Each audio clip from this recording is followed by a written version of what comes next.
Yes. is that we just start talking, and then we laugh at some point at something dumb that happens, and then that's our podcast intro. Yeah. Got it. And that might be it. That might be the podcast intro.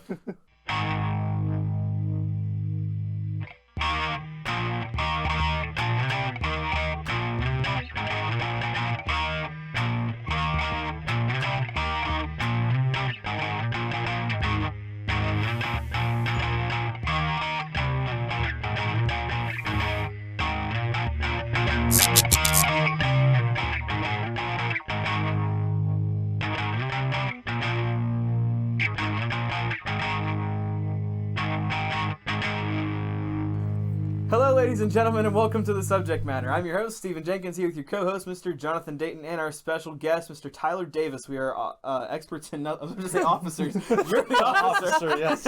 We're all officers tonight. We're experts in nothing, here to give you our thoughts and opinions on all of it. So, as I adjust my microphone here, because I'm noticing that it's much closer than usual, we have more of a serious episode tonight than we did last week. Yeah, last week was absolutely. fun. We did a chicken nugget taste test. The winner was Chick-fil-A for the nuggets. Jonathan won in guessing all the restaurants, and my sister won in guessing which restaurant was going to win. But we're back from all that tonight, and we have a special guest with us tonight, Mr. Tyler Davis, as I said, and he is... Go ahead and introduce yourself. Tell us your title and all that sort of fun stuff. Well, like Stephen said, I'm Tyler Davis. I am a patrolman of the Frostburg City Police Department. I've been there for about 4 months out of the academy now. So... Cool. Yep. Cool. That's why I said officer by mistake. Officers and nothing. No, he is an actual officer. So we're just going to kind of discuss that, I guess, for the most part tonight. We might throw in some weird stuff because we always do. For you who might not know, it usually goes off the rails towards the end at some point. But we'll start. Awesome. Jonathan, if you have a question, I know you kind of are sort of the opposite side of that coin in that you've worked the opposite end of emergency services with fire stuff. So if you have any questions for Tyler. Don't start the firefighter cop debate. Who's better? We won't start that tonight. But firefighters need heroes too. It's okay. This is true. This is true. We do need heroes too. Although the sheriff's office requested the fire police yesterday to come help them, so it's kind of a give and take situation there. However, what was your favorite part of the police academy? I working in emergency services can relate to the fire, EMS, the police portion of it too. My dad was a cop for a couple of years when he was younger, so I understand all of it. What was your favorite part of the academy though? Oh gosh. If I had to boil it down to just one point, it'd be EVOC, the emergency vehicle operation. Okay. Yeah. Did you do the cool stuff like where they slam the brakes on and you spin around in a circle? Get a skid going and just have fun with it, drive 100 mile an hour on a closed track. Oh yeah, it was awesome. That it was just a nice week-long adventure of just having fun, going fast in cars. Awesome. Yeah. And that was after a lot of PT, I believe, was it? Not like you had... Yeah. Did I see you holding onto a tree at some point in a picture? Yeah, that was the nature walk for the academy. Okay. Yeah, that was the bend till you break kind of deal to get you to get ready for the entire academy experience. That was a fun day. And so I've heard a little bit from some friends and family that know you and have told me a little bit about you going into the academy and going to Frostburg. But what really made you take the leap to want to become a cop? And is that what you really wanted to do out of high school? So I always wanted to be a cop ever since I was a little kid. Okay. My mom was a correctional officer at the local jail. So I grew up having a law enforcement background. I always thought it was interesting, just something. It seemed like there was always something to do in that field. Yeah, absolutely. So when the opportunity presented itself, I just went for it. And Frostburg, hometown, figured why not? Absolutely. That's cool. So your favorite part was the driving portion. And what was the least favorite part? Getting pepper spray. Pepper spray. That was terrible. Never again. I've seen the video. I was at your house, I think, the night after. Oh yeah, when I was still crying, tears coming down my face, yeah. Because you said, and I hadn't known this, but apparently it gets in your hair, so then when you go and take a shower then later... It completely reactivates when you're in the shower later. It's not much fun. It's awful. Fun stuff. Did you go through any, taser activities? Oh yeah, I got tased. I Was got that pepper fun? sprayed, tased. What pepper spray was worse? Pepper spray was much worse. Oh yeah. See, taser, after you're done getting tased, it's over. Pepper It's spray true. lingers for hours. Hours. And it's just terrible. Yeah. That's So not fun. No.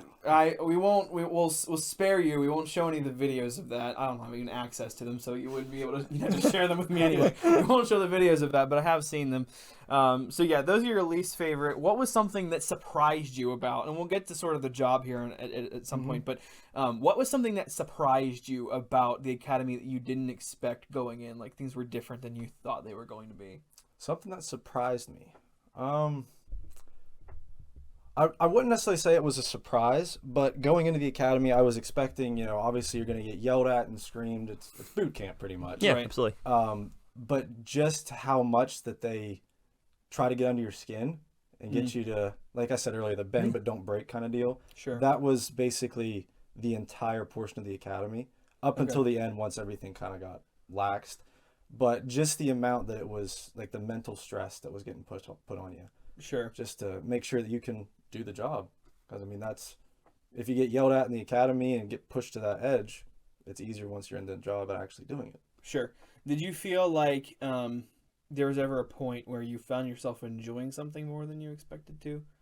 Oh, yeah. About No, but once we actually got, like, out of the classroom portion where you're just learning laws and learning policies and procedure, like, that's boring. No one really, I don't want to say no one cares about it, but once you got through that aspect of it and you actually started doing more hands-on, shooting guns, running around, wrestling people, just having fun, that was enjoyable. Sure. So you're at a local police department. Where you grew up. Was that ever the intention, or were you looking at going to like the sheriff's office, MSP? Was there something else that you were thinking about at the time? At first, I was thinking about going to MSP. Okay. That's just better paying job. You have more jurisdiction, but Absolutely. the trade-off to that is the academy. True. That is my academy. It was 6.5 months, but I got to come home on the weekends. This is true. And I got to come home basically any night that I wanted to.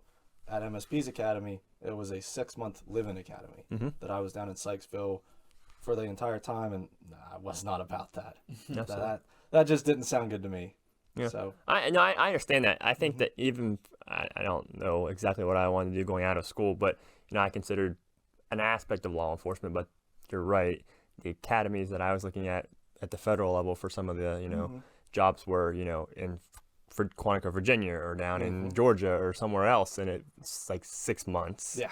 Oh, yeah. And there's like no travel back home, and when you're done, like placement in those positions are hard because MSP is the same way. Unless you graduate top of your class, you don't really get to pick where you go for your stint. So you might be in the Eastern Shore and have a house in Frostburg. Exactly. And complete change. I was talking to the governor's detail a couple days ago, and he said that like some of those officers that are on that detail travel 2 hours every day to Annapolis. Oh, jeez. I was like, there's no way. Wow. No. There's no way for a job that I would travel 2 hours. Now, that's a cool job. Don't get me wrong. That's awesome. Yeah. But I don't think it'd still be worth traveling Not 2 2 hours. hours for a job every morning and going home every night. That just, to me, 4 hours round trip, not happening. No. Yeah. Well, you have, because you're right there in Frostburg, right? So you have 30 seconds. Right, Yeah. exactly. Do you find, and you don't have to answer this if you don't want to, do you find that the academy properly, at least as well as they could, prepared you for the first 4 months on the job? Or are there some things that you're like, I didn't think it was going to be like this? So they can prepare us as much as they think that no one knows what your first day is going to be like. Sure. Yeah. That it's a ever-changing atmosphere. It could be completely calm 1 second and then just crazy the next. But the academy did have a very good, I would say, atmosphere about that, of keeping that mindset going. So I would say, yeah, they prepared it as best as they could. Sure. For and I the think job I'm that's, getting that's into. that makes sense. What is something, and now moving on to your first 4 months, not need to share, if you have any specific stories that you think would be appropriate enough to share. Obviously is it as, how do I put this? Because you've told me a little bit. Is it crazy?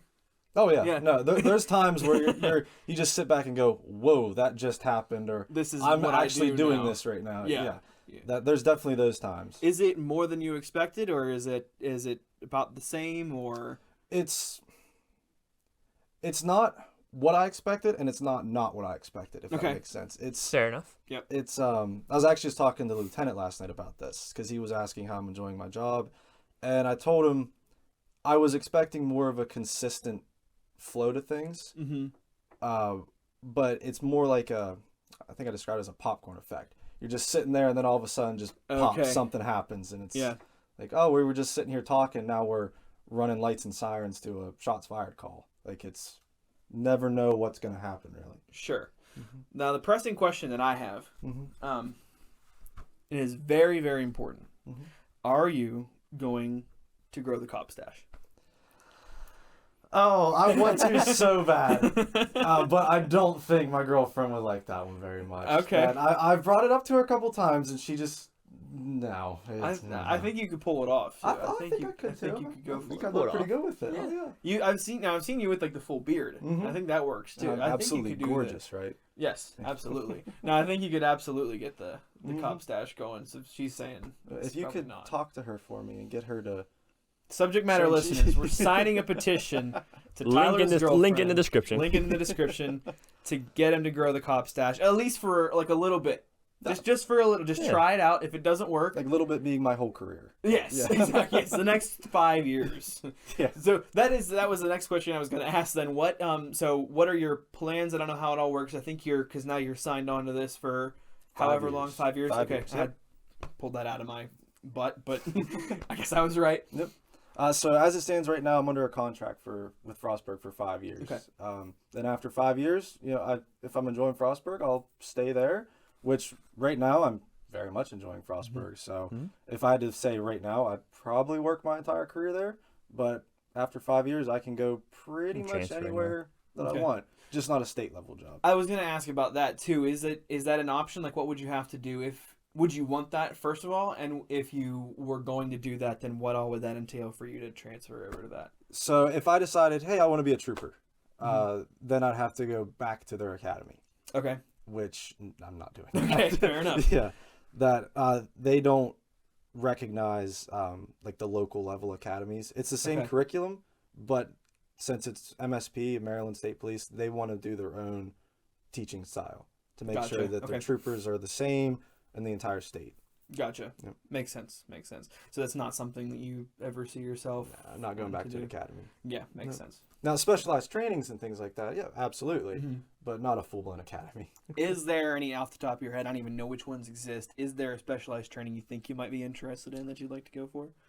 So I was talking with my sergeant the other day, and the one that's jumping out for me and that he thinks that I'd be a good fit in is it's called a drug recognition expert. Okay. And basically what that entails is if someone is under the influence, like driving while intoxicated, those kind of things. But once you pull them over and they don't show any signs of having alcohol in their system, like they blow a zero, like you all know what blowing a zero means. But there's just something like, man, something's going on here. That there's another factor going into this. There's another substance or whatever. You call in a drug recognition expert, or a DRE that they're called, and they run through another set of tests with the suspect to see just what drug or substance they're under the influence of. Gotcha. Yep. Okay. Yeah, that's cool. Cool. I don't know if you have any other questions. Feel free to jump in. I was going to ask if you, because you've been for 4 months now, traffic stops. I assume you've done traffic. Yeah. So I assume like for the first couple of them, you're still nervous. Oh, like, nervous, like tense, walking up and now, like, oh boy, what's going to happen? Have you gotten past that? Is you're more getting into a groove of it now, or is it always just a little? I'm in a rhythm, but it's still that like uncertainty of what I'm doing. You never know what's going to happen. Yeah, well, not even so much that. Like that, you just have to know that whenever you start your shift, like you have no idea what's going to happen. For the next 12 hours, anything could happen. But just that going up to the traffic stop, it's just you and the person in the car, and you're like nervous, kind of freaking out a little bit. Yeah, hi, I'm Officer Davis. You stumble over your words and you fumble. But if you stumble and catch yourself quick enough, they don't even know that you messed up. So makes sense. Yeah. So, I have two good questions. Yeah, one go ahead. one law enforcement related. So I know the departments have their own policies, and some do and some don't. The other ones, it's more officer discretion. Mm-hmm. So, do you have a rule in your head, and if you can't answer if it's a department policy about speeding, Mm-hmm. how far over are you going to give someone a break on? It just depends on basically their attitude. On their attitude. Yeah. Okay, fair enough. Yep. That I don't have a set number in my head that like, no, I'm giving you a ticket for doing Yeah. this. It just depends. Or how on- far over would you even consider before pulling them over? I pull people over about 10 over. 10 over. That's Yeah. fair. I figure that's a good enough leeway because who doesn't speed? I mean, we all speed. So 10 over, that's my threshold. My But if it dri- was me, no matter what my attitude was, You'd no be matter getting a how ticket. fast I'm getting 100%. Ticket. Yeah. understand. The biggest ticket that I can do, absolutely. You just pull me over because it's me. Of if we're course. being honest. Hi, which Steven. I understand. There's got to be some reason to pull you over. I mean, there's always a reason to pull someone over. You can find a reason to pull someone yeah, over. you can find it. And everyone speeds. I had a driving instructor tell me one day, it's not when you speed, it's just when you get caught. Oh yeah. It's like you make a very valid point there. And my second question is very important. So I heard you're a very big Baltimore Ravens fan. Oh no, I don't think I am actually. No, absolutely not. Okay, fair enough. So you're one of the Steelers fans. Steelers all the way. My team's going terrible this year, and I don't like the Ravens or the Steelers. However, I thought that Who's your team again? Carolina Panthers. I'm so sorry to Yes, hear that. please tell me. It's been a bad year. You know, I had high hopes this year, like Uh-huh. real high hopes, and then our owner is terrible. Our head coach, shouldn't have ever been our head coach to start with. Mm-hmm. We have players that don't want to play on our team anymore. We have quarterback issues. We have a lot of issues in Carolina. Yeah, the Pittsburgh Steelers fandom is always willing and able to help another. I person like out. the Pens. I like the Penguins. That's the only Pittsburgh team that I like. No, but no Steelers. I can't bring myself around to doing that. I can't do it. Ah, such a good team though. That's everyone grows up and learns one day. So Yeah. Maybe we'll go up one day and learn to be a firefighter. Okay, all right, I'll give you that one. That's okay. In all seriousness, even though there's always a running joke about cops and donuts and firefighters and cops, and I saw a meme the other day of cops, opening a fire hydrant for a fire.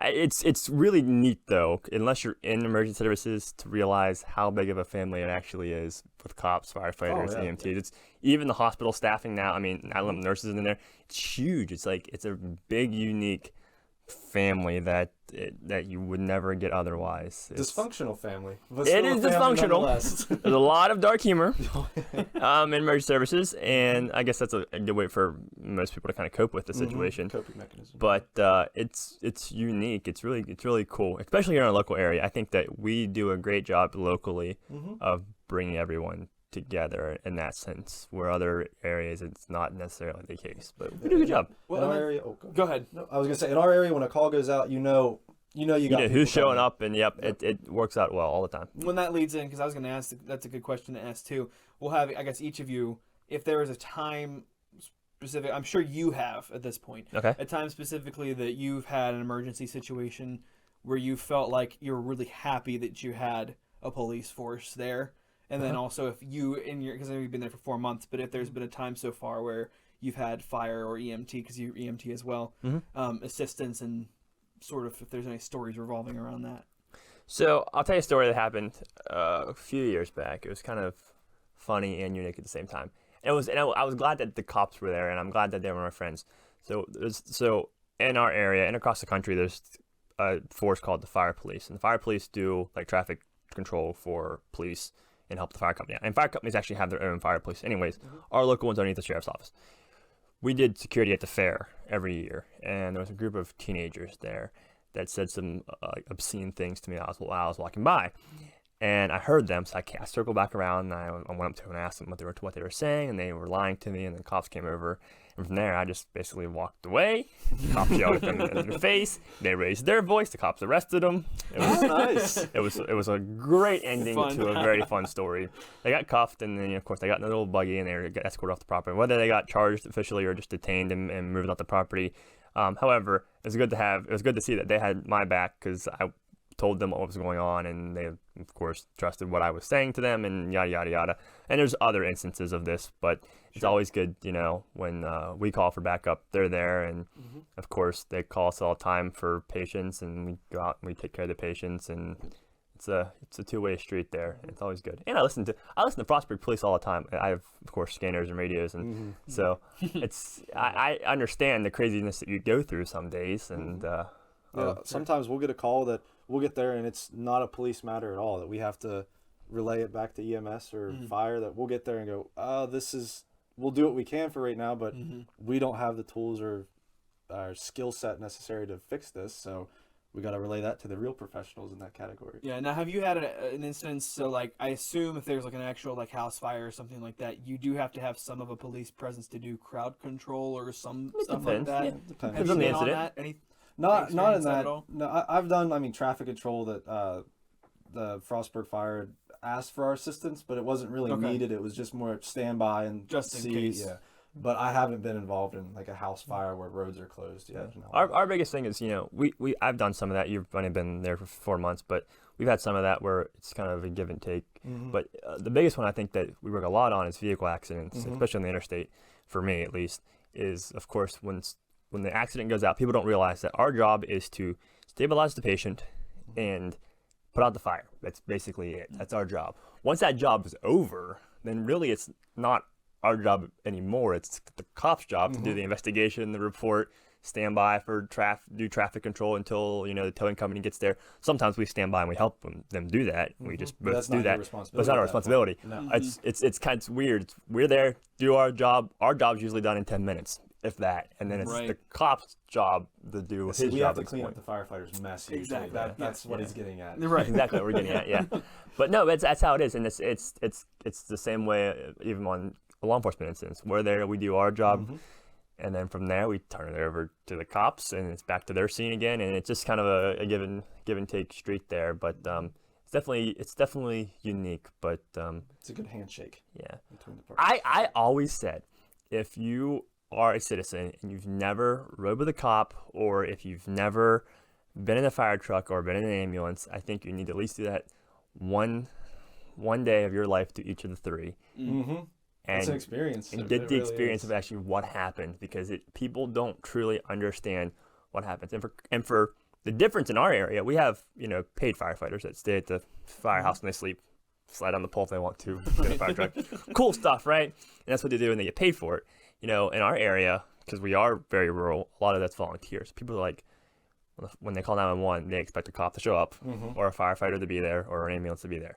In most instances, for fire at least, if it's 2 a.m. in the morning, I'm sleeping. So I have to get out of bed, put my contacts in, I don't have contacts in, get dressed, get in my car, drive to the station, and especially if it's in winter when it's like -20 here in Allegheny County. Right. My car's not warm yet. I'm driving down the road with a frost on my windshield, get to the firehouse, then walk inside, get my gear on, get on the fire truck, and then go to the scene. People don't realize, that all that goes into it. And same thing with law enforcement. People don't realize all the training and all the reports that they need to write and the long hours we're putting in, and it's just something that most people don't understand. They think they do, but they really don't. No. Sure. They understand the surface of it, but they don't know, like, digging down in all the layers that come with everything. Absolutely.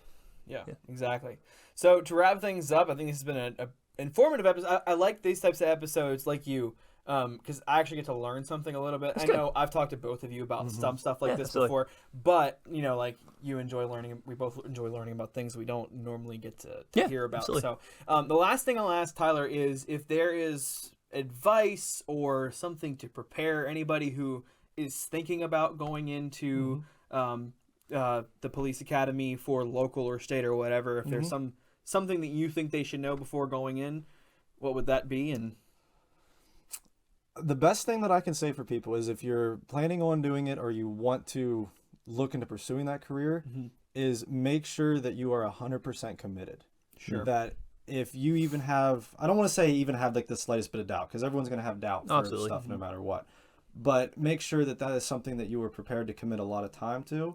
You're going to make a lot of sacrifices, which as well, and you're gonna have hardships along the way, and just make sure that you're prepared for that. Sure.